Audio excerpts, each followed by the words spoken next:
republic for which it stands, one nation, under God, indivisible, with liberty and justice for all. Guns, self-defense, concealed carry. This is the Patriot Defense Podcast. From the war room in Idaho's high desert, here's your host, Todd Echols. And I am back once again into Saturday afternoon, and I'm tucked away in the war room somewhere in the windy, very windy today, high desert of southern Idaho, and I'm not flying solo today. Today, joining me is an all-time favorite, Mr. Tiger Schultz. How's it going? Okay, I was like, geez, man, I better not have lost you. No. I thought I'd hesitate for a second just to give you the hard tack. Yeah, and that you did. So I got to jump on here and say welcome to the show, but I also got to jump out here first and apologize for everyone that I didn't get on last weekend. I had a class, a big permit class like I usually do. You know, I have those once a month. I had that on Saturday, and everyone's safe. There was no harm caused to anyone in that class, but we'll talk about that because everything that could have happened in that class freaking happened. Went wrong. Oh yeah. my gosh. And then after that, I get done with that and I get everything cleaned up and I'm like, I think I'm going to go do a podcast. And so I headed inside real quick, maybe thought I'd get, something to eat real quick first. And, sure enough, some crazy stomach bug just ramrodded its way right through my household, and it caught up to me about Tuesday or Wednesday, and it was ugly. And it is gone, but I have not actually had the like flu, and this wasn't like this wasn't COVID or anything. I mean, but the flu, I haven't had that in probably 12 years, and it just it hammered me, and I'm feeling great, but I just don't feel quite right still, if that makes any sense. Right, yeah. You feel a lot better, but you're still not there. I mean, normally I think of food and I think, that sounds good. I'm going to go get me a bunch. And I'm like, I don't know about that. Right. It's still that aftershock. Right, yeah, for sure. Let's not go down that road again. But so how are you? We'll get into a couple other things, but first of all, how are you doing, sir? I'm busy as shit. That's good.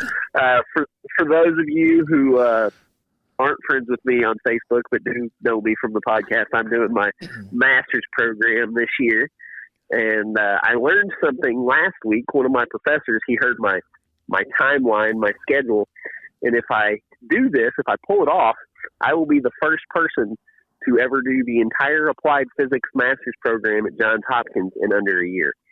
Holy cow, dude! He's like, I think you're setting a record. Yeah. So I'm like, yeah, awesome. That sounds about like something you would do. Yeah, like there's no reason to do it this well, there is. The government's making me do it this fast, but you're like hold my beer. Yeah, well. And that's what I'm doing tonight. I had 2 midterms this week that I did yesterday.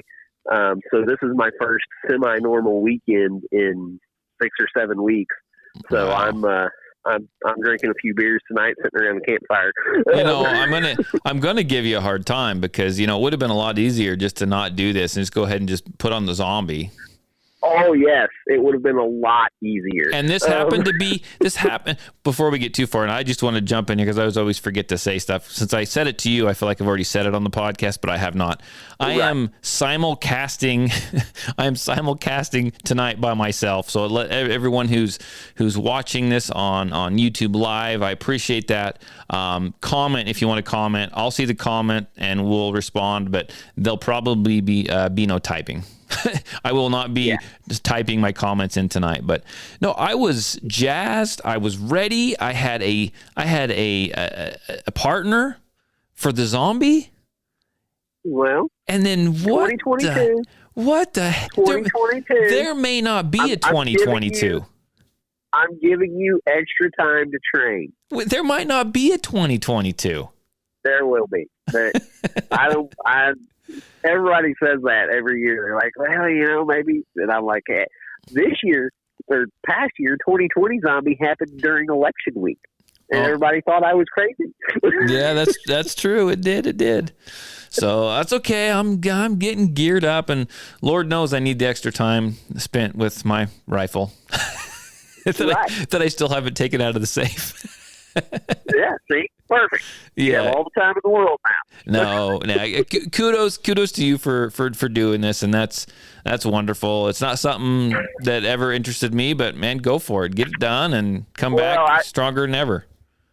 Well, I never really thought I would go for a master's program because knowing myself, I always thought if I get my master's degree, I'm going to say, it's only like another year or two to my doctorate. Now that I've taken about 6 or 8 weeks of master's level courses, I can say that I'll probably never get my doctorate because I really don't want to work that hard. But and one of the classes I'm taking is pretty neat. It's Principles of Optics. So I'm learning and in all honesty, rifle scopes should cost $3 million. And oh, sweet. But at the same time, like flashlights and all of their measurements are complete and total bullshit. Like it's all marketing spin and bullshit. Like it doesn't really mean anything. Right. So you have a little more respect for some of these optics places now. Yeah, for sure I do. Which, I mean, obviously, they do these calculations once and then produce thousands of optics, right? Like they figure it out and they put it all into one product. But it's pretty wild. It's pretty wild, some of the stuff that goes into it. That's cool. I'm glad you're doing what you enjoy. That's cool. School, as far as college, I got a tech certificate in like fish hatcheries management and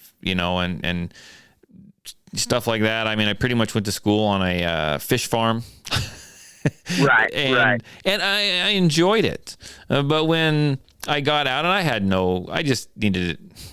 I went to school just to go to school. I just got married, and before I picked that, I was like getting through algebra. This is how dumb I am. I was going through algebra, and the only way I was passing it was my wife was in the same class. I mean, it was just ugly. And so I went and found that, and I did that, and that was a year program, and it was pretty cool. I got to deal with stuff that I enjoyed doing, sturgeon and trout, and all kinds of cool stuff in my mind. And around here, fish hatcheries and stuff are really prevalent. Aquaculture is huge. You wouldn't think so, but it is. And there's lots of people that were just like off the street making as much money as me, and I was like, yeah, I'm not doing this. that was a freaking waste. But yeah, and who knows? That's kind of part of my problem is like I'm doing this master's program, and like it qualifies me for all kinds of stuff, and I'm like, yeah, but at the end of the day, I'm just going to teach high school. Like I'm right. So I'm probably working way harder than I need to, but since I've never claimed to be a real sensible person. But if you like it, if it's a challenge to you, go for it. I mean, it is what it is. It's just never. Yeah. I always, and this is way off topic, I just always wanted to just go work. I mean, that's essentially all I really wanted to do. I just wanted to freaking work and come home.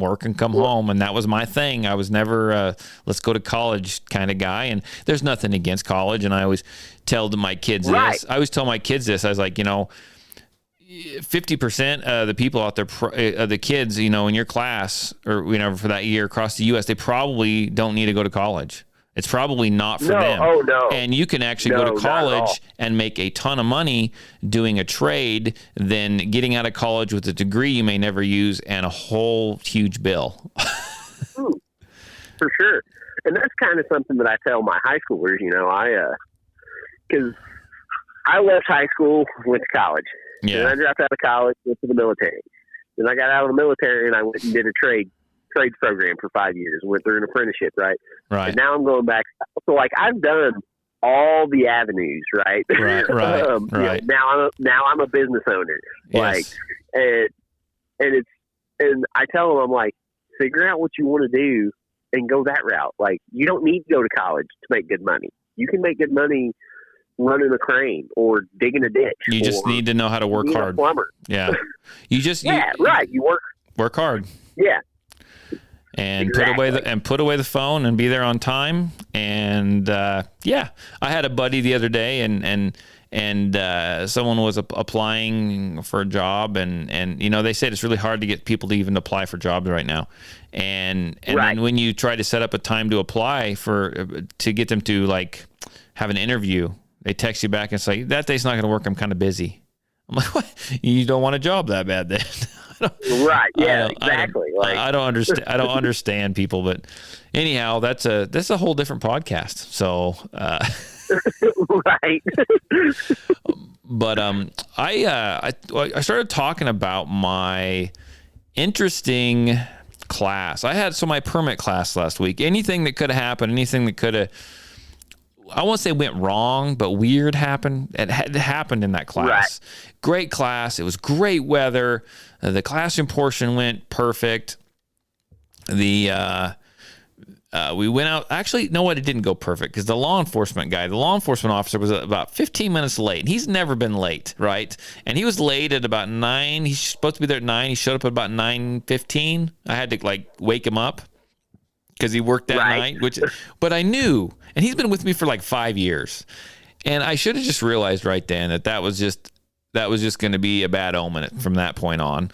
And the rest of the classroom portion went great. We went outside. We had some new shooters, which was fine. But and I want to throw this PSA out there really quick. So we had a gentleman there who, great guy, and he was brand new. He had a .38 special, okay, and I like to teach everyone, especially new gun owners. There's so many new firearms owners out there. When you go and you buy your ammo, you need to do a couple things first. You need to look at your gun and read on the side of your gun what caliber of ammo you need. And then when you go to and take a picture of it or write it down. Probably just take a picture of it. We all have smartphones. Go to the store, pull open that picture, and compare it. If you can find some ammo, compare it to the boxes. Compare it to the boxes of ammo. And get what it says, right? You need to double check. In fact, you need to almost triple check. And then when you get home and you decide to use that ammo, you need to slide the box open. You need to take the round out. You need to look on the back of the shell casing right around the primer, and it'll tell you what caliber that is. And I like to tell this because there's a lot of them that you're not gonna really get confused. You got 9mm, 40 cal, 45, right? But then you also have boxes that instead of saying 380, which it's going to say 9x17. You know what I'm saying? And you got the 9x21 or whatever. And then you have your 9x18 Makarov, which some of those actually say 9mm Makarov on them, but those aren't going to be the right ones for you. Well, this gentleman had a .38 special revolver. And I haven't seen this round in quite a while just because I haven't looked for it. I walk down and I'm checking all the guns, right? And I'm looking and I'm like, that doesn't look right. And I reached down and he'd loaded up 38 supers. Oh shit! in his .38 special. And I'm glad I caught it. And he didn't have. He goes, well, that's for sure. He's like 38. I said, yeah. And then we explained the difference, right? I get some newbies, and that's not a problem. I expect that. That's why me and my guys, we check stuff like that before we proceed. Right.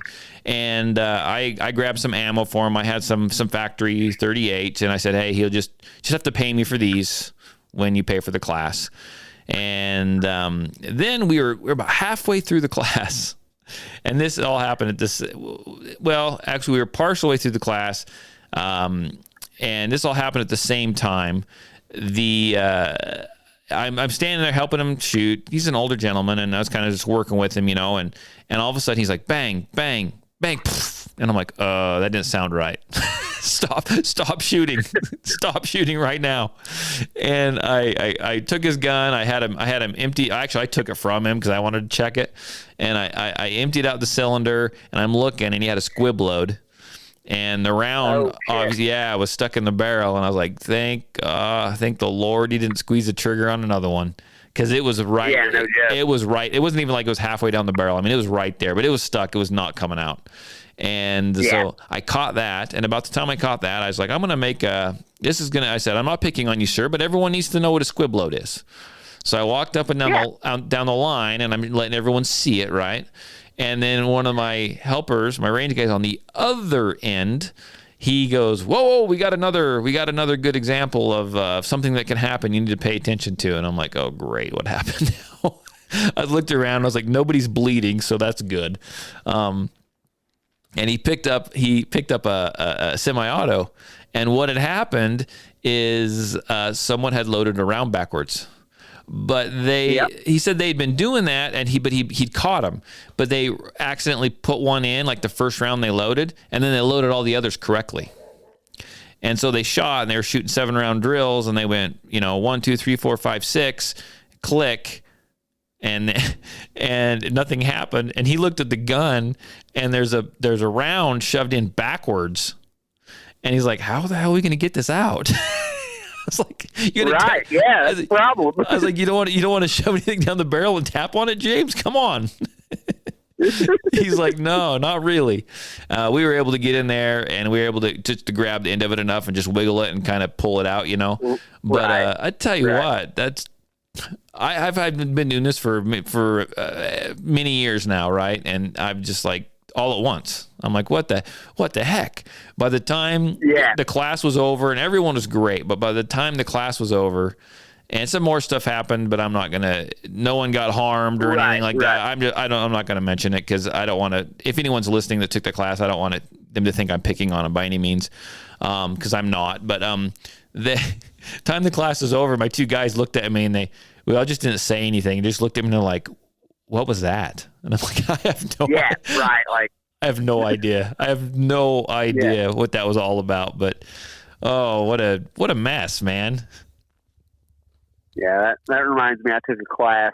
It's been several years, but it was like an intro to long range class or whatever. Right. And this guy shows up, and he's got a Remington 700 and 30-06, and he's got all these reloads that he's did the night before that he's testing, which is fine, because that was one of the things in the class is, hey, if you're a reloader, we'll chrono your loads and make sure you're good on zero and all that, right? And so first thing we do is we zero and we take some shots at 25 yards just to see if we're on paper, which everybody was, right?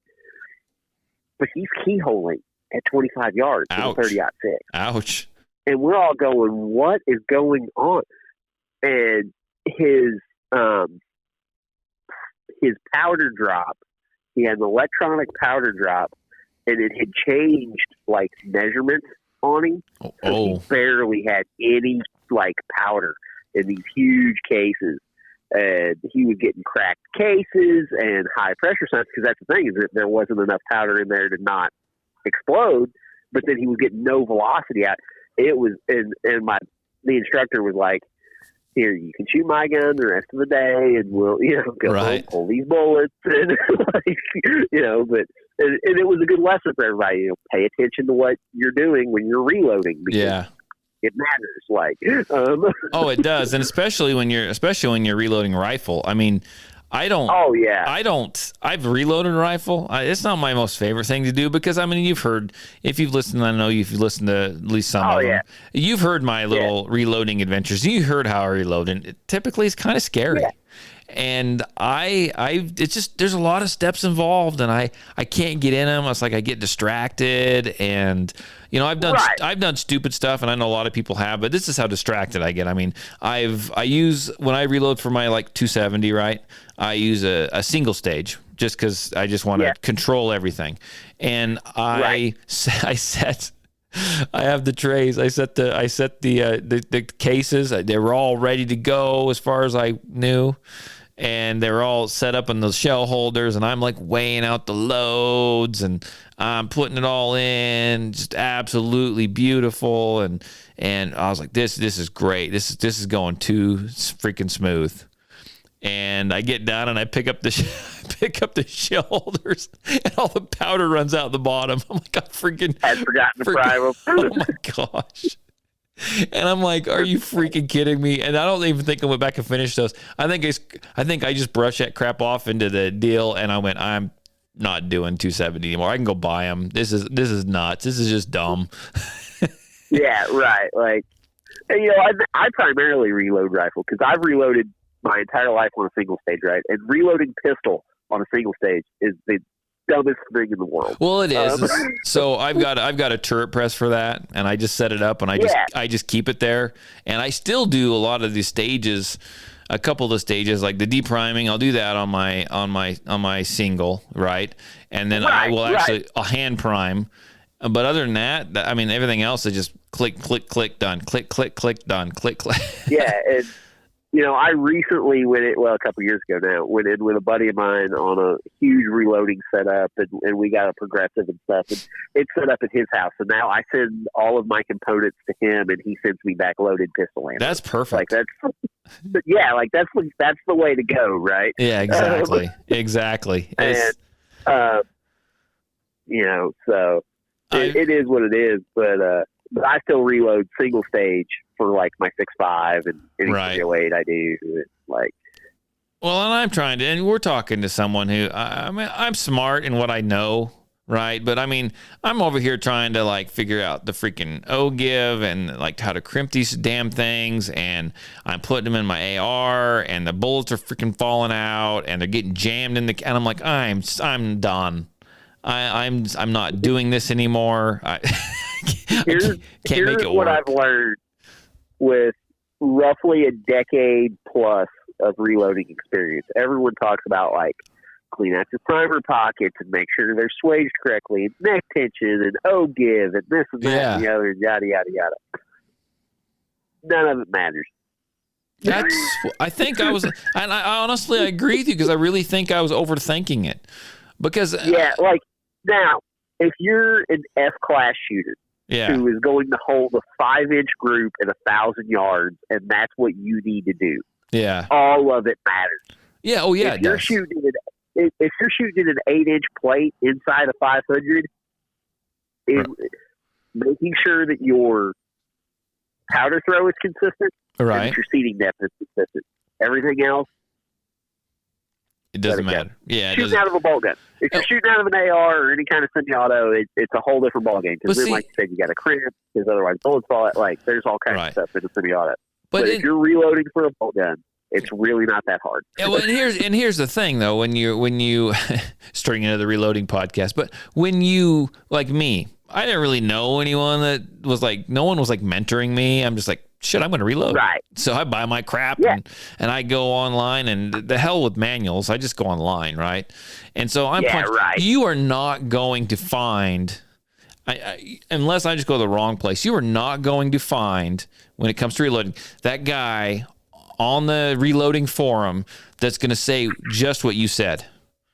Because they're going to be like, well, what a tool. Everyone jumps on those forums, and they want to make it sound like they are like the king reloader, and that they're this professional and they do everything perfect. So that's all they're going to talk about. And that's like why I tried to do it, because that's the way I thought it was. And it wasn't. Yeah. And, I learned to reload from my father-in-law. Right. And he was a very, very, very precise individual. Like he developed loads, but he used manuals and all of that. But if you would have asked him what the O-give of a bullet was, he'd have looked at you like you'd grown 3 kids. Yeah. Like, he's like, yeah. He knew Spitzer bullets, and like he knew all the different bullet shapes and stuff. But, he started reloading in the 70s. Yeah. Like, well, and then I have, Dean reloads, so I guess I do know someone, but Dean is, he's a great guy. By nature, he's a real specific, accurate, that's what he does. And that's not my nature. And like, he can't stand the way I reload. I mean, I don't even like my brass. I don't even freaking tumble my brass unless it's got like freaking like really nasty rust on. I just there's a lot of, I just run there's a lot of times I don't. Yeah, there's a lot of times I don't tumble mine. And I'm shooting precision rifle. Yeah, I haven't tumbled brass in like 10 years. Yeah, like, I mean, I don't even care. And it drives other people nuts whenever because I shoot that RPR and I show up to things and they've got this $6,000 rifle and they spent, 300 rounds on load development and all this and that and the other, and they Right. shoot like a half-inch group, and then I pull out the RPR that I've got $1,500 in, and I'm shooting factory ammo for these reloads that I threw together the night before, and I shoot a half-inch group. Like, yeah, and they're the guys that you can't even look at their rounds without sunglasses on because they'll blind you, because after they load the stupid things, they throw them they throw them in the freaking tumbler again to make them super shiny, because that's cool. Yeah, right. And they look pretty. They look awesome. They're great. Those are the ones I look for on the computer for my freaking stock photos, Instagram, man. It's all about the Instagram point. Yeah, that's exactly what that is. But speaking of, so anyhow, we got through that class. Everything was good to go. And speaking of classes, I'm going to jump back and forth between a couple here. I just want to do a shout out to James, or we call him Magdam too, for certain reasons. But he's helped me out with my women. Well, he likes 1911s and he likes Hawaiian shirts, so it fits. So there you go. So he helped me out with my women's group class that I had this week, and we did some open hand combat type stuff. And I saw that. And I tell you what, those women are here to shoot, and they want to know how to shoot. They absolutely loved that class. That was a fun, and that was only part one. We got to do part two in a couple weeks. They absolutely loved that class.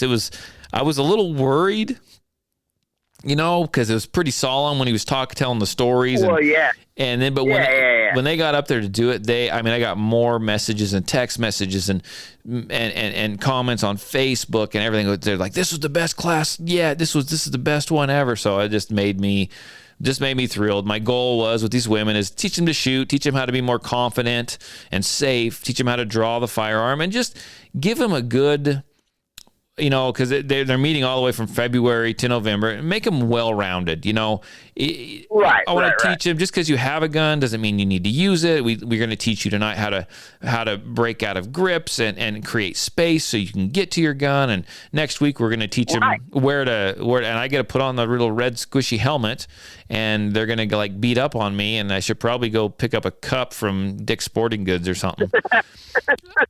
But because my wife is actually in one of those classes, and so I think I might need to be extra prepared. Yeah. But we're going to teach them that, or we're going to teach them a little bit of range first aid, and I leave that class, and I just have a big grin on my face. Is having a class full of women that are just hungry to learn, and they're just fun. Guys are freaking boring. I'm going to tell you right now. Guys are boring. Oh, yeah. The women's group classes are freaking phenomenal.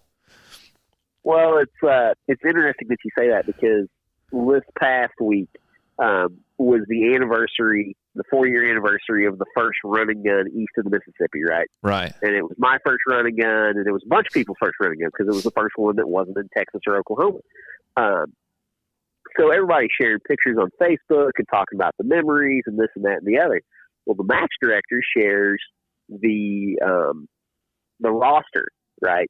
And a lot of the people on the roster have gone on to become like ROs for events and MDs, and I'm one of them, right? And it just reads like this list of all stars at this point. Uh-huh. But there were 4 women at this event. At the very first one east of the Mississippi, there were 4 women. And I was talking to one of them, in the comments and stuff. I said, that's the biggest accomplishment that I can say for Zombie. I had 20 women show up. That's beautiful. To Zombie 2020. Yeah. Yeah, 20%. 20% of my shooters were female. Yeah. And I'm like, I said, the rest of the event could have gone terribly, and I would have been super proud of that. Oh yeah. And you're right. They have so much more fun. Oh, they do. It's absolutely amazing. And it's like, man, we all need to be like that. I wish. No offense to the guys that take my class, but you guys are all boring. Right.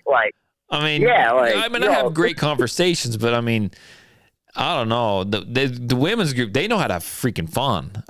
They're laughing. Oh, yeah. They have me laughing. It's a great time. It really is. Yeah, for sure. And this past year, the rimfire event, I had a group of people And the one guy, he's like a superstar, right, in the running gun world. Like, he wins these things pretty regularly. Right. And this is on Rimfire Day. So him and his partner ran the Rimfire together with their 2 wives, who this was their first ever running gun, and then another female shooter who pretty regularly shoots and does fairly well. But so there's 3 women, a couple of guys. They picked up another guy like on the course, like they caught up to him, and he just decided to start walking with them. Mm-hmm. And these people are rolling down the road, listening to music, having a big old time. Like, they don't give a shit for nothing. They were the ones on Facebook, right? Yeah. The Rolling Down the River song, right? Rolling down the river, yeah. Yeah, I remember that. And Trevor's the one guy's name who generally wins these things. He's like, dude, he said, this was the most fun I've had at a running gun ever. He said, I've done these things and I win them. And he said, they're a lot of fun all the time. He said, but doing this with my wife and her sisters, and like, you know, and it was he was like, this is where it's at. Like, I'm like, I know, you know, and that's what I think is shooters we tend to forget. Like, guns are fun. They are. And they should be fun. Like, well, we get super serious competitive and we forget that. and we get super caught up and, we need to train, and you need to be serious, right? Because they're not toys. Right. That doesn't mean that they're not fun. Yeah, no, exactly. And it's fun to introduce people that are new to them, or it's fun to be with. So like your wife or your girlfriend or just a friend or even your husband. your kids. I had one group at Zombie that was a female shooter who brought her husband along for the Jack and Jill division, and her husband was the non-shooter in the family. Oh, wow. Like, that's cool. Yeah, like, and you know, and it was a complete role reversal. And she was like, I'm so glad that, you know, you did this because this is how he wants to get into it. And I'm like, dude, I am so happy you're here. Oh, like, you know, and new shooters are great. Like, I put that out on Facebook every so often. Like, hey, especially with all the new gun owners, look, if you're thinking about buying a gun or you just bought one and you have no idea what you're doing, call me. Like, shoot me a message on Facebook. Yep. We'll set up a time. You can come to my house. I'll go to your range, whatever you need to do, and we'll do some basic stuff. We'll make it happen. Yeah. Yeah. And I'm just going to throw out there, not even to shooting, but whatever your hobbies are, whatever you do, it's fun to introduce new people to them and just enjoy it. I mean, I you know me, I've always got to touch back on my running, right? I'm super stoked. My 15-year-old son, Kodiak, is going to actually run the Beaverhead 55K with me this year. And that's awesome. I don't care. We'll finish unless, you know, something unforeseen injury happens. But I don't care if it takes me 4 extra hours, which I don't think it will. He's kind of an ornery, fast little cuss. But I don't care. It's going to probably be, I've done this, race like 2 or 3 times now. I think this will be probably the best one, the most memorable one I've ever done. And it's just going to be so much fun doing it with him. It really is. Right. It's going to be a blast. Yeah. So whenever you can bring someone new into your hobby, shooting, whatever it is, do it, man. Do it. Don't be afraid to share that stuff. Right. And I know a lot of people who are like, well, I don't really know, enough to teach people. You know more than they do. Like, and I have never learned so much as when I was teaching somebody. Oh, yeah. Definitely. Like going over the basics again, going over, like the things that you take for granted as an experienced shooter, or like I'm a horseback rider, right? So, yes. And that's really one for me, because I was sat on my first horse at 6 months old. I was riding I was doing my own trail horses and stuff by the time I was 3 or 4. Helping Dad clear trails at 5 and 6, broke my first horse at 11. So like I've got decades of experience on horses. Right. And then somebody new shows up and I'm like, and I'm showing them stuff and they're like, well, what if this happens? And I'm like, oh crap, you're right. That's a good question. Yeah. Let me get back. Let me get back to you on that. Well, and it's like, I generally know the answer to it, or I can tell them, well, in that case, here's what we do. But it's something that I don't even think about, because it's something that to me would not be a big deal. Like Yeah. it would just be something that would naturally get handled.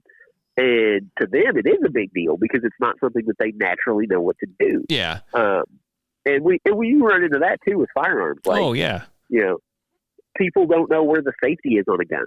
And a lot of people, especially online, I hate online forums so much for this. Don't even look at them if you don't anymore. know, yeah, but they're like, if you can't find the safety on your gun, you shouldn't own a weapon. No, you need somebody to show you where the damn safety is. Like, Yeah, you have a legitimate question. How we supposed to expect that for this to grow, right? I mean, we've got to bring in new people. And there was, and I've heard a few different numbers, but they're all huge. Well, I'm going to pick the one in the middle, but 7 million first-time gun buyers, first-time gun owners bought firearms last year. 7 million.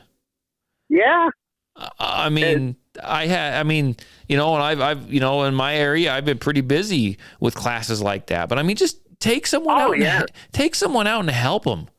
I mean, take them out and help them buy a gun, because and be there to help them. I mean, and I'm not saying all, and I don't want to say this because, Mark helps me on the podcast, and I know lots of guys that work behind the gun counter, and most of the ones I know are pretty good guys, but I know there's ones out there that are not. And make sure they don't get taken advantage. Be there to help them answer their questions. I mean, it is what it is. Just being there is huge. Well, and like, I have people message me, hey, first time gun owner, or first time I want to buy a pistol. What should I look at? And I go, well, if you're looking at a basic 9mm, I said, you've got Smith & Wesson M&P, Glock 19, Glock 17. I said, or you can go the revolver route, get the 38, this and that and the other. Right. I said, they're like, well, what do you shoot? And I'm like, don't worry about what I shoot. What I shoot is not what you should buy. Like, well, and it's so personal. Right. And that's what I tell them. I'm like, look, if you want to, and actually some friends of ours, last year, she was looking to pick something up to carry. And I happened to be storing some guns for some buddies of mine who were like traveling, right? So they didn't want to leave their guns in their house while they were going to be gone for 2 or 3 months. So they brought them, and I've got plenty of safe space. So I was like, yeah, come on over. And she was like, look, I'm looking for, a new pistol, this and that and the other. And I had a couple of 38 revolvers. I had a Glock 19. I had a Glock 17. I had a Glock 43 in the house. And we went out in the backyard. And I laid out 10 pistols for her. And I was like, we're going to shoot every single one of them. And I said, and at the end of it was like my 10mm, I said, these are going to be bigger and harder hitting, but they're going to recoil more. And I think she ended up settling on like a 19. The 19 fit her hands better than the M&P did. Sure. And she was like, she said, I would have probably picked the M&P because I think it's a better looking pistol. I said, yeah, for sure. Glocks are ugly. Yeah. She's like, but the Glocks fit my hand better. Yeah. And I was like, that's why you need to pick them up. You need to shoot them. You need to. And then you're like, go purchase you one of those. Come and see me, and then let's talk about the trigger. Right. Yeah, well, I shoot my Glock 29 still got the stock trigger. Oh, in it. my Glocks do as well. That's okay. You just got to learn them. It's fine. You just got to shoot. Like, the more rounds you shoot, the better. Oh yeah.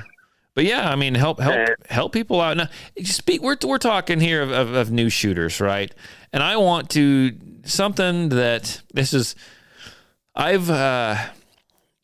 I've grown over the last 8 or 9 years of doing this, right? And so and I'm not picking on this gentleman at all. This guy runs a great podcast, and I haven't listened to it for a few years now, but Tom Gresham, Gun Talk, right?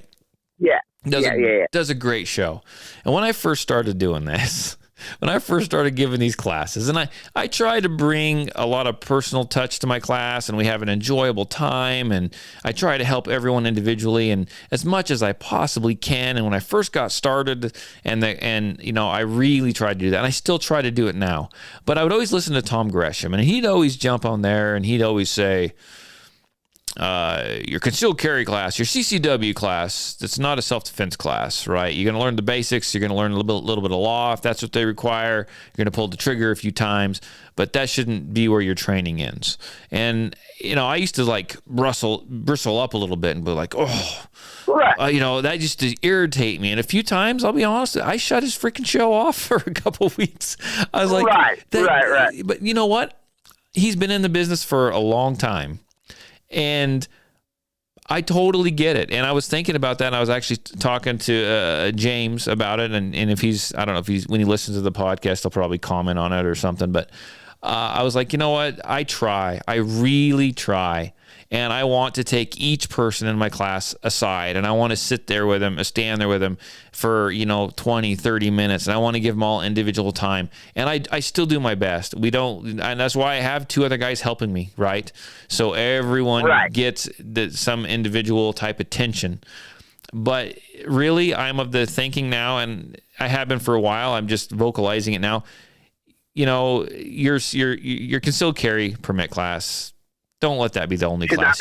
It should not be the end of your training. It should not be the end of your training, because you're getting what the state says you need, which is learning the law. And that's an important thing. You need to know those laws. You need to know the ins and outs of concealed carry, and you're getting the basic fundamentals, let me say that again, basic fundamentals, right? And in Idaho's permit, you fire 98 rounds. Weird number, but it's 98 rounds. And you're going to learn some with that. And there's a lot of people I know that will put that gun away. As soon as they leave class, they're going to go, they're going to apply for their permit, and they're going to take that G19 or Taurus or Sky or whatever pistol they've bought, right? And they're going to stick it in a holster, and they're going to carry that gun every single day. And they're not going to touch that gun again for 2 years.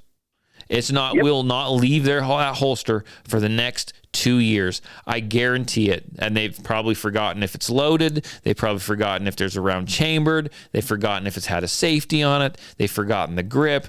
They've forgotten everything. And I'm not trying to chastise people, right? But they need to take more classes. And as much as I'd like to think that my concealed carry class is a good one, which I do believe it is, it's not the end all be all. And honestly, when they come up to me, and some of them come up to me and they say, and I'm going to say probably 90% of them never touch the gun again, except for to maybe put it in that holster, right? Right. The ones that do come up to me and say, hey, I want to take another class. What's the next class? It's surprise, surprise. You're going to show up, and it's going to be almost the repeat, but it's going to be just you and me for like 2 hours going over everything, and I'm standing there, and I'm really helping dial you in, right? We're going to get rid of any bad habits you have. We're going to dial you in. And then from that class, we can go on to other classes. And I want to throw that out there. I see so many brand new people, and they think it's fun in the concealed carry permit class, but then that's where it stops. And you need to keep going. I'm not saying you need to go spend a bunch of money and go out to a gun site or something like that, but you've got to have a little bit more, at least one or two more classes. You really need one or two more classes. Well, and I and she's not going to listen to this, so I can pick on her a little bit. My sister, sure, right? She's 4 or 5 years older than me, depending on what time of the year, and has never been a gun person. Right. Like she's never been a gun person. Not that she dislikes guns, but she's just never been a gun person. She got into a relationship here 6-8 months ago, I guess. And her new boyfriend he's a gun guy. Right. Good. And, good. And, whenever I met him, I thought, okay, good. He carries, so she's got somebody that's going to be around her a lot that carries, and all that.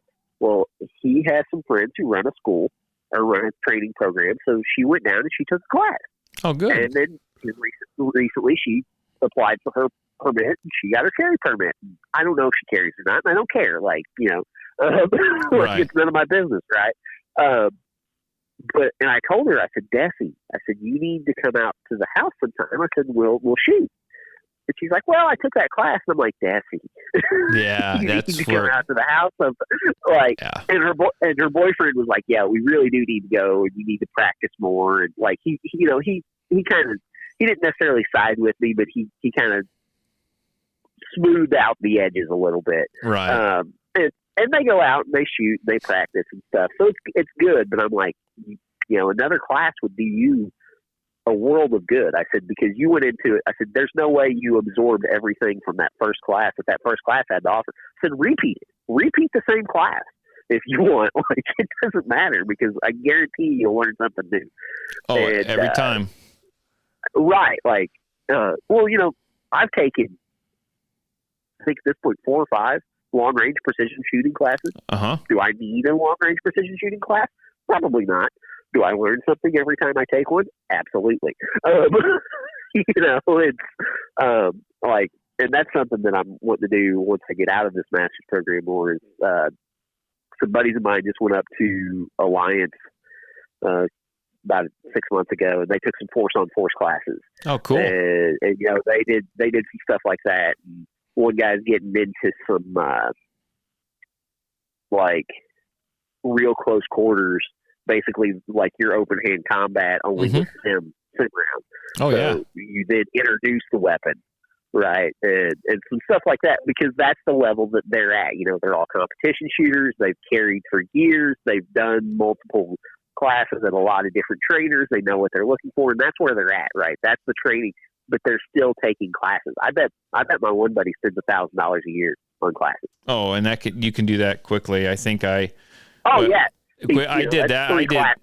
I did that a month and a half ago for the year. Yeah, right.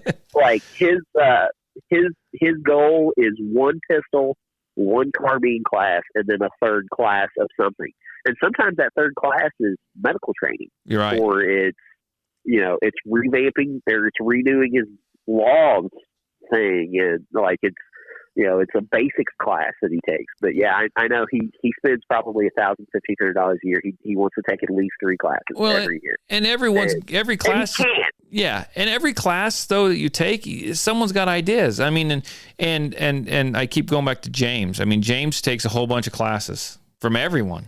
He's got no, and he's like, man, he's like, part of that is going to be, I know I'm going to go pay money, and I know I'm going to go sit through class, and I know I'm probably going to hear the same thing for 90% of the class, but there's going to be that little 10%, that little thing that I learn that I can take it and I can go, man, where can I plug that in?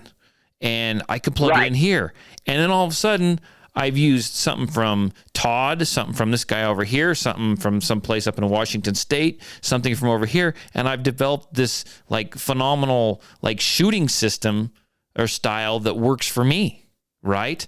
He's taking little bits and pieces of knowledge, and I keep going back. I went down and took that TPC class. I know everyone is getting tired of hearing about it, I'm sure, but it's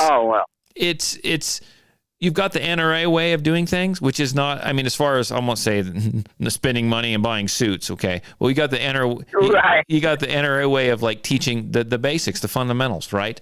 And they aren't bad fundamentals, but you can improve on those fundamentals. You can tweak those fundamentals. There's people out there that have proven it, and that's exactly what I did at that TPC class.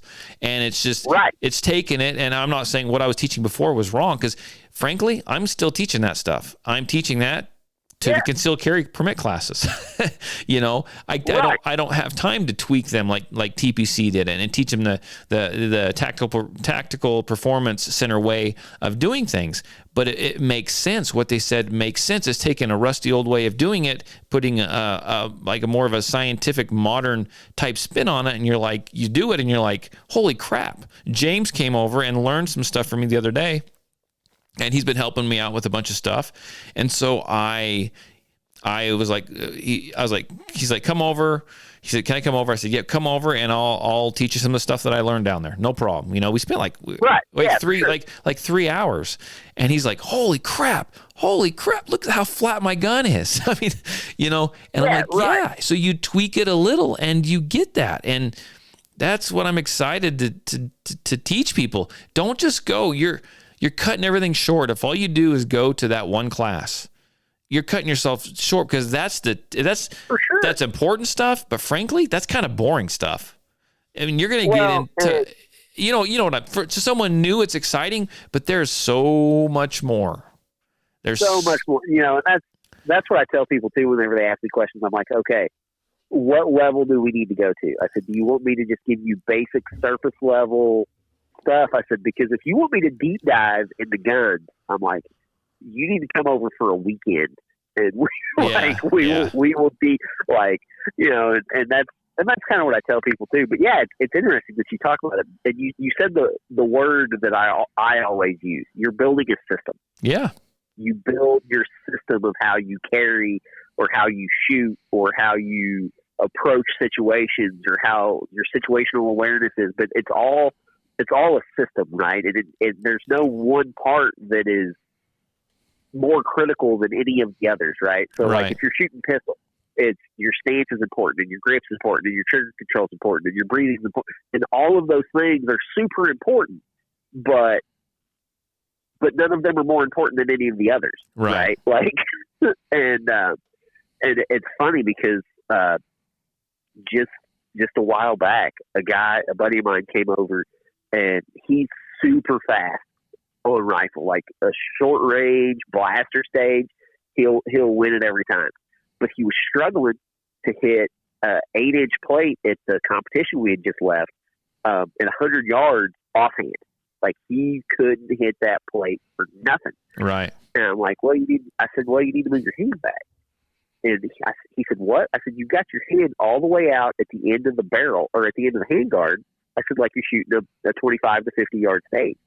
He said, well, that's how I hold my gun. I said, that's not how you can hold your gun if you want to hit something real small, really far away. Right. He said, what should I do? I said, suck your hand in. I said, beer can grip. I said, or palm up shelf grip on. I said, but bring it all in close to your body. I said, where it's all nice and tight and it's not wobbling around everywhere. And I had him on an 8-inch plate at 100 in 15 minutes. And he's like, I'm like, you can shoot. You just have to tweak it to the situation, right? Yeah, like, exactly. I said, he's like, I said, and now that's part of your system. Like, that's, now you know that whenever you get out past 75, 80 yards, there's a way to do it. There's a way to do it. And I said, the best way to do it is to go seated or prone, but if you have to do it offhand, like. and then the thing is too, and it's cliche, and I almost hate this because I hear it all the time, but it's as cliche as it sounds, and you hear it all the time, is it's another tool in your toolbox, and you know it, and you've learned it, and you can reach in and grab it out when you need it. And that's what it's freaking there for. Why not learn, right? We talked earlier. Funny the way this conversation is going today. We talked earlier about school, and I didn't feel like college was for everyone, and I'm not a whatever. But there's education in anything that you do. Go out and you like this, you enjoy it, be educated in it, learn, enjoy it, expand your knowledge, become the best you can be at it, and then help others. It's for sure. It's that simple. And I'm the kind of guy that, and I'm a guy, right? We're all a little, and we talked about the difference between men and women in classes, with guys, you get a little machismo, right? I like to think that I'm pretty down to earth, and I'm not out there bumping chests, but I'm a guy, so yeah, no, that's in me too. It really is. But here I am, and we'll get into this as well. We're just going to flow right into it. But I just finally, and I'm probably way late to the game, but I finally just put a red dot on my gun. Right. You've listened to me over the past, even year or so, and you've heard me talk about red dots. I still think that you need to learn iron sights, and I understand those as well. But you know what? Just a little I've shot mine, I think they're freaking great. And I'm like, why the hell didn't I pick this up sooner? But, I'm humble enough, I think, to jump out there and say, hey, look, this is what I said. Right. And people said, no, you don't know, Todd. Oh, yeah, I do know. No, you don't. I don't know. And I'm putting it on, and I'm willing to go down, and I'm willing to have someone who I've taught stuff to, who is good with a red dot, actually come and teach me with a red dot. You know what I'm saying? Yeah. I'm willing to say, teach me what I need to freaking know, because I want to learn this. I want to become proficient with it.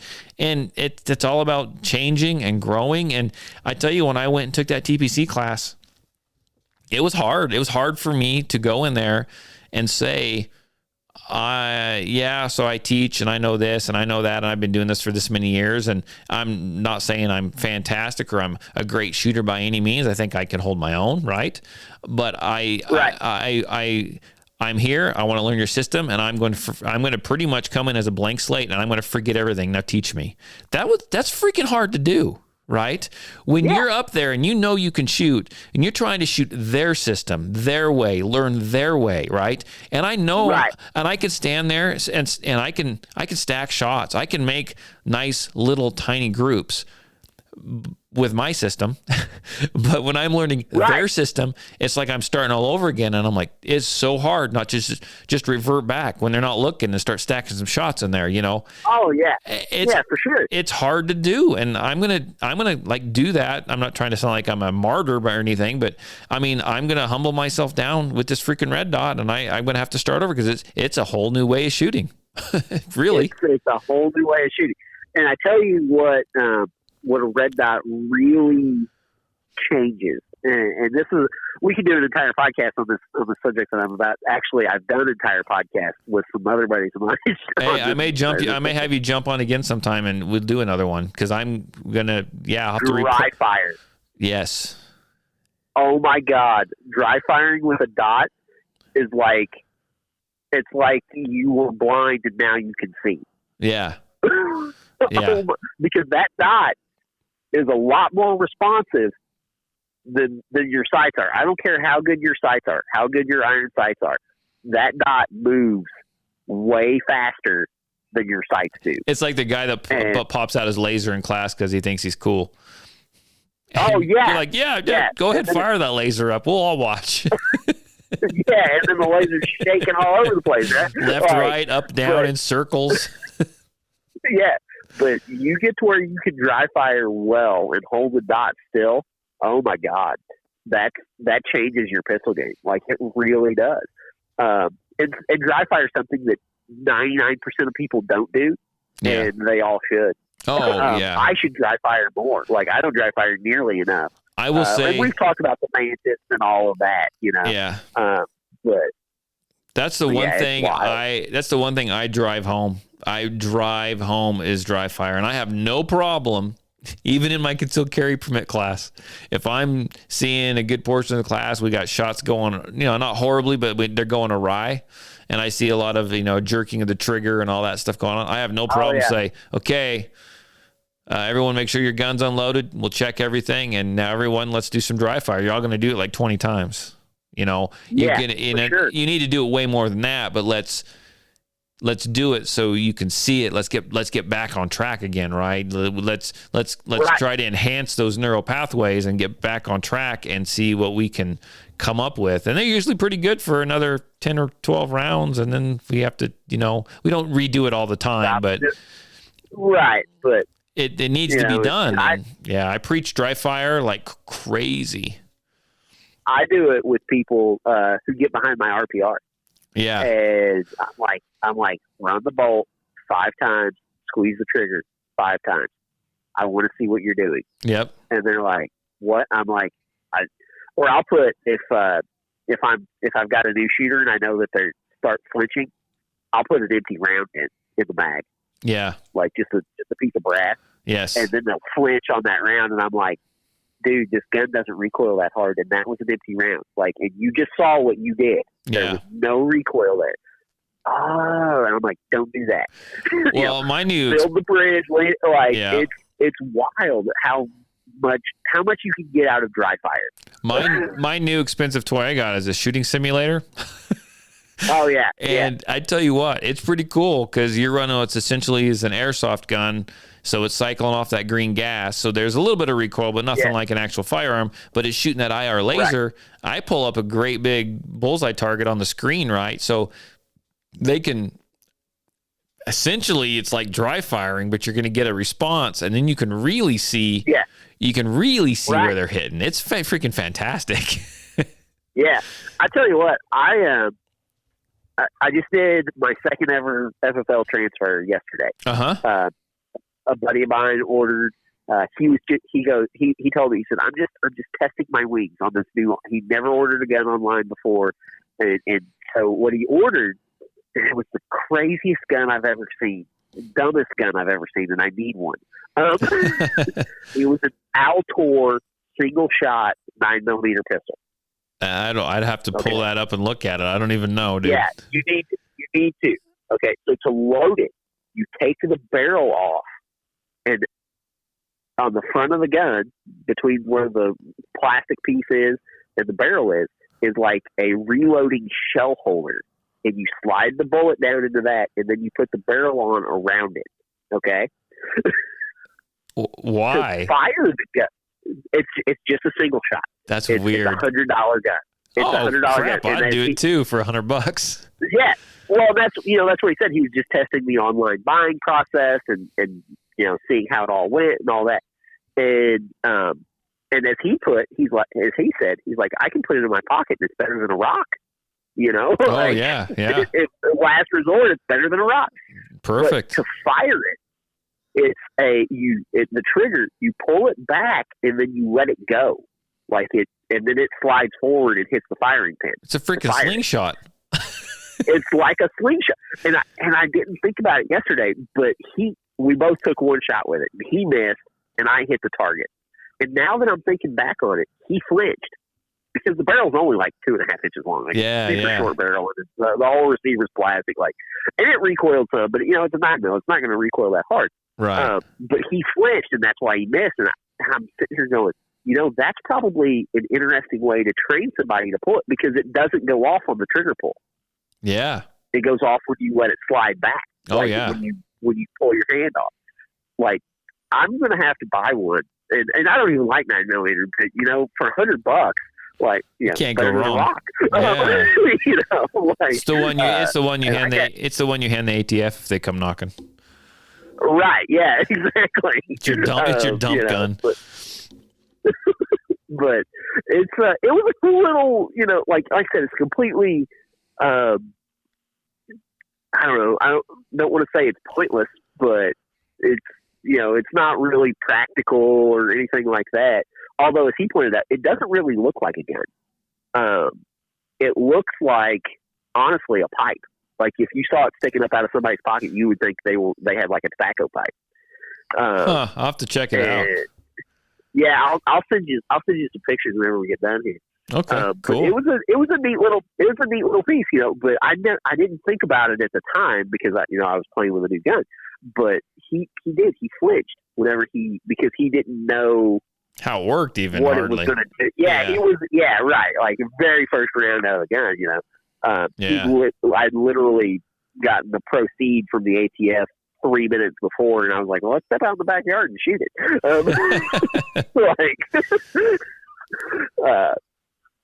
But yeah, I mean, it was but yeah. So, anyways, dry fire is awesome for anybody who's listening who doesn't dry fire. You should definitely. So let's get back to my red dot. To your red dot. So you shot it. That's pretty. But let's back up even further. That looks damn sexy on that VP9.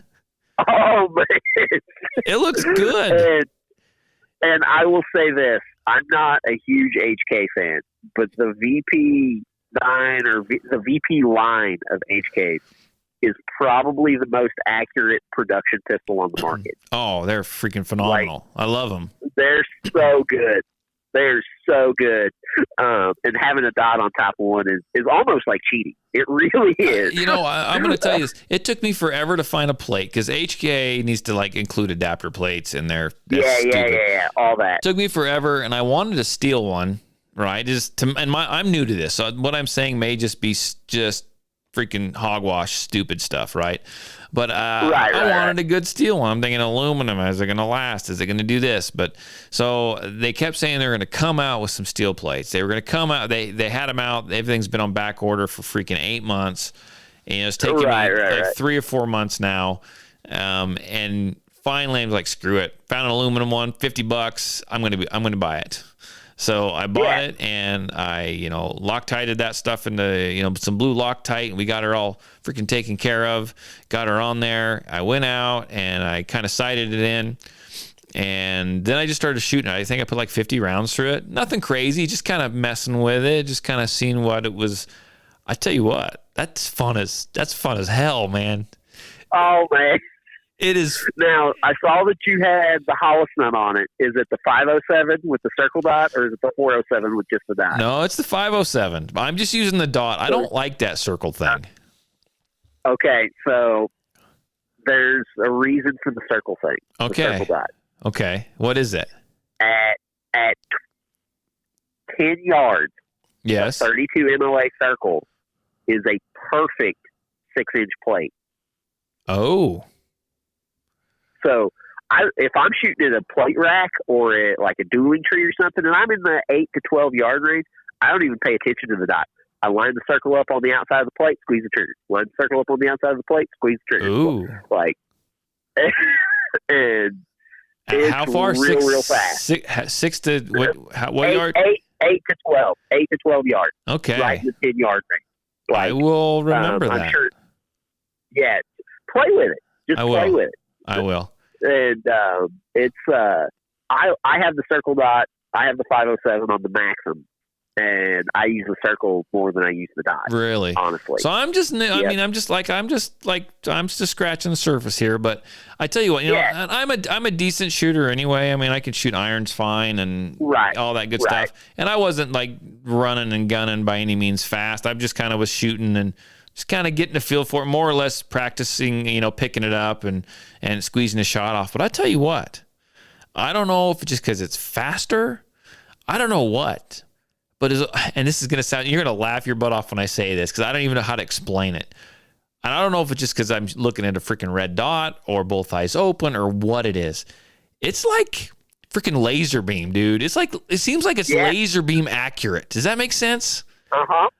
It does. And I tell you, there's a scientific reason for that. I'm sure it's tricking the mind or something, but it's freaking sweet. Well, no. It's okay. So when you're shooting standard iron sights, right? You have your rear sight, your front sight, and the target. It's all the planes you're trying to align, right? Yeah. So all the planes that you're trying to align, right? You're trying to focus on 3 different distances, and the brain gets all confused, and it takes a 10th of a second or a 100th of a second to do that. The dot, even though it's on a plane that's closer than the target, right? Because it's on the plane of glass. Yeah. The brain doesn't think it is. It's just a random red dot floating in the air. Yeah. So it's on the target. So all you got to do is target on focus. And that's where your learning curve is because, you know, if you're shooting irons, you focus on the front sight, and everything else should be a little blurry and all that. No. If you're shooting with a red dot, focus on the target, put the dot on top of it, pull the trigger. Yeah. Like it was like I felt like I couldn't miss. I do. It's cheating. It's cheating. It is. I have 3 popper plates. They're all spring loaded and stuff. I got them all bolted down to these railroad ties, you know. And I was just I was giggling like a little kid, Tiger. I'm out there going pa-ting, pa-ting, pa-ting, pa-ting, pa-ting. I'm like, holy shit! Look at this go.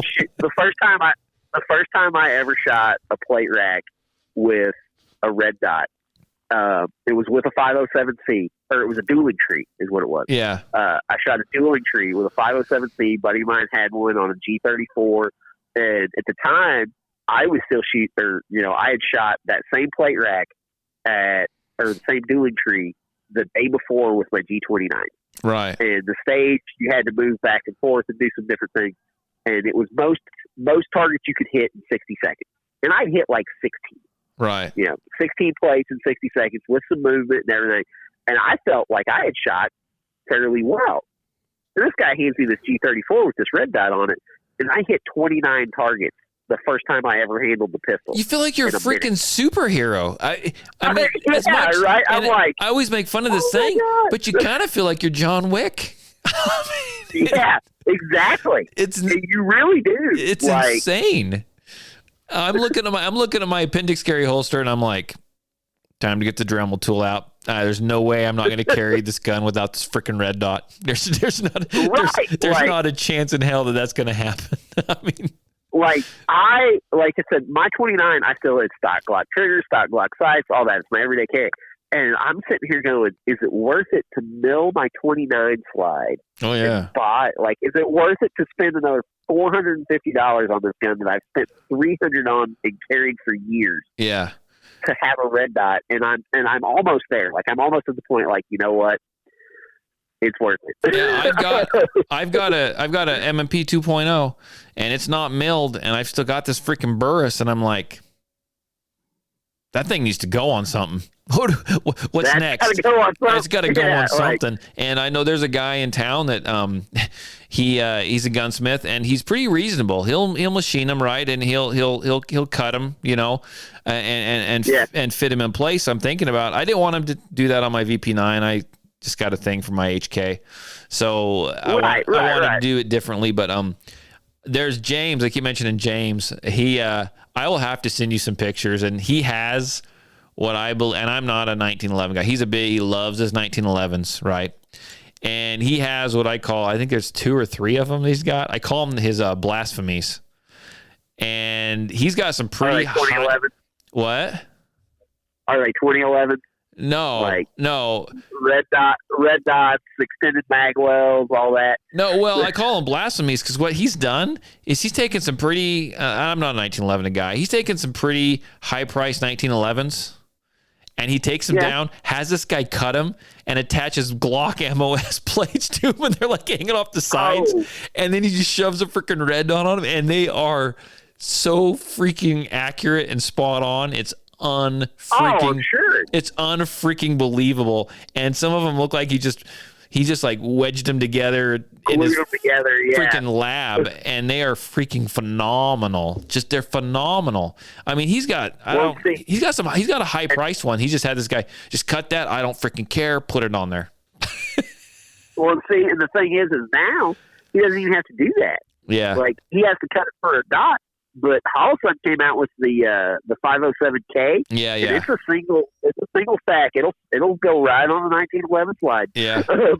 Yeah, he's done. But I mean, it just looks funny. I'm a big 1911 guy, and he pulls it out. I'm like, what the hell you got hanging off that thing? Yeah, no shit, right? Like, it's freaking on it. And I said, you need to have those all laser engraved now. You need to have laser engraved on their Blasphemy 1, Blasphemy 2, Blasphemy 3. I said, I don't like 1911s, but that's the coolest thing I've ever seen. They are just a mix of old school and new school. It's phenomenal. I love 1911s. I really do. I don't own one right now. I've owned several over the course of my life, and then sold them, bought them, sold them, traded them, because I've never found one that I was like absolutely couldn't get rid of, in love with. Right.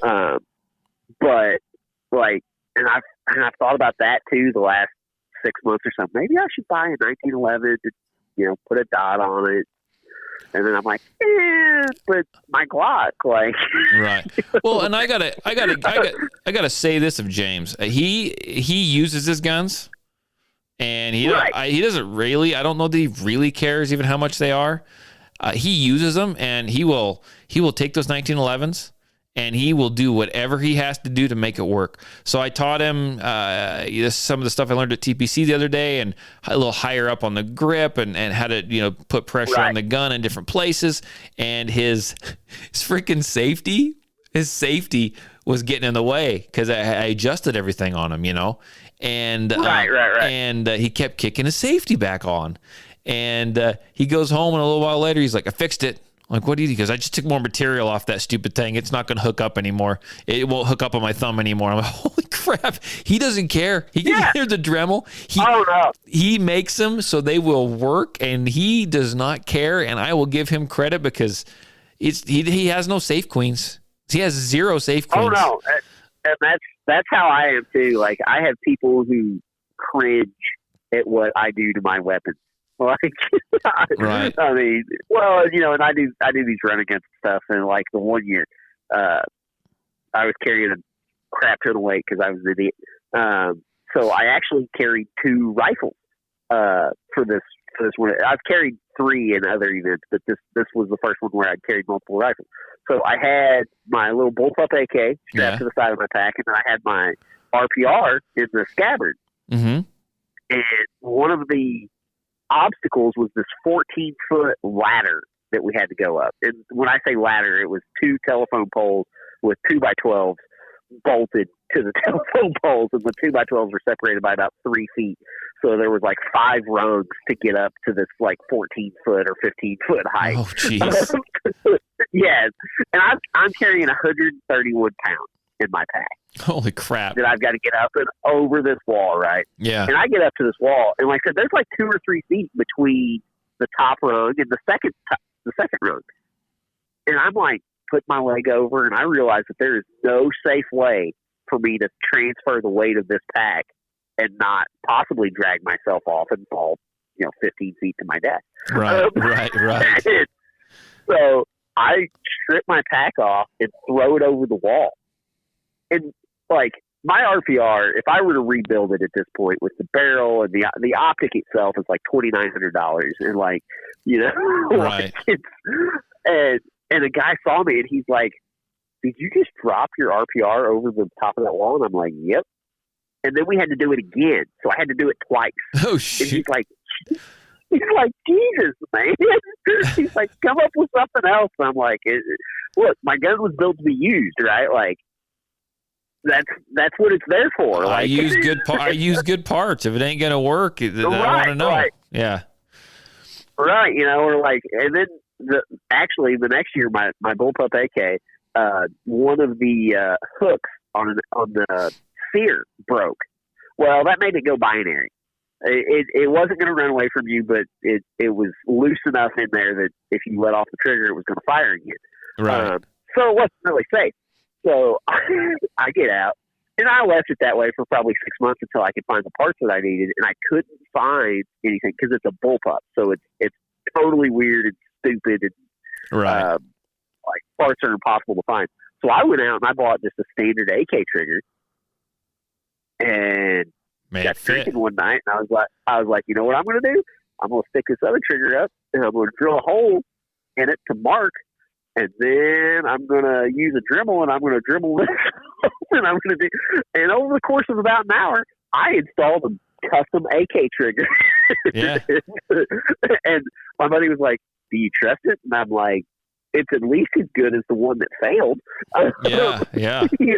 Like, if you got a Dremel tool, you're an instant gunsmith. Absolutely. Like, actually, I burned my Dremel up the other night because I was cleaning.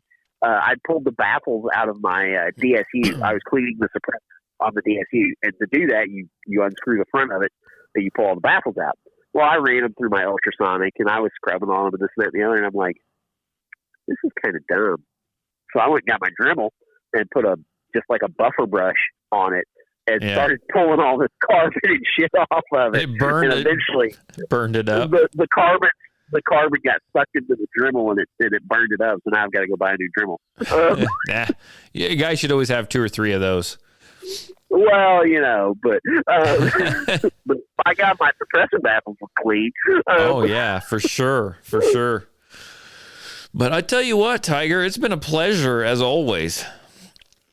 Oh man, it's been a good time. We'll get you on here again, and let me go put some more time behind that red dot, and then give me a while, give me a month, and then I'll get you back on here, and we'll talk red dots again, because I am like, I need to rig up my holster so I can go from a draw, and I'm going to go play with it some more, and then start drawing with that red dot and checking that out. But I am super excited, and a lot of people seem to have trouble locating that red dot, and they first, and I'm off the draw. Yeah, I haven't done it off the draw yet, but I'm pretty quick at picking it up regardless. So we'll see. I'm curious.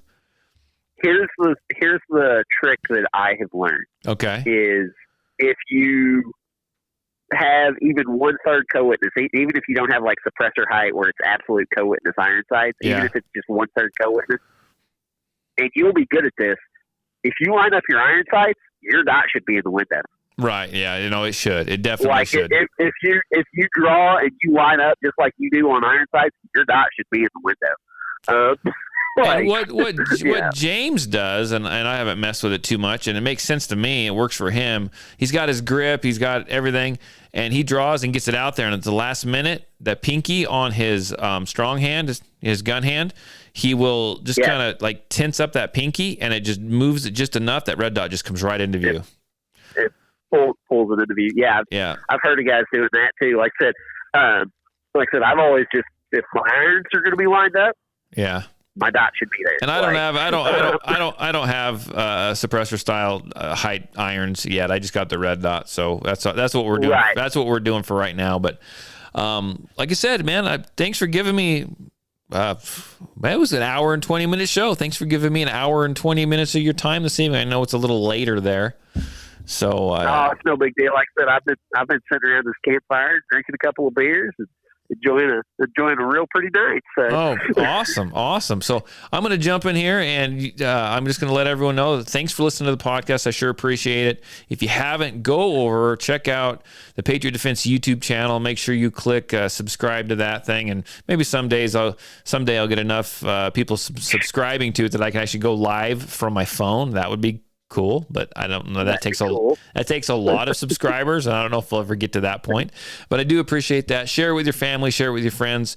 You can find the podcast audio version. You can find that on Spotify. You can find it on Stitcher. You can find it on iTunes, and anywhere you can find a podcast, you can find that. And if anyone wants to be on the podcast or got any comments or questions or anything, you can call me. You can text me.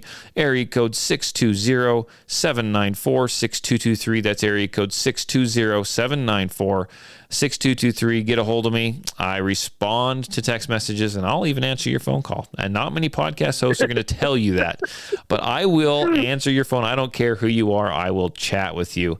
I have no problem doing so. Till then, everyone have a great week, and I will be back. I'll be back on probably this coming Saturday. I don't see why not. Maybe Friday, but I think I'll be up Saturday evening. So I will see you then. Thanks for listening. Bye.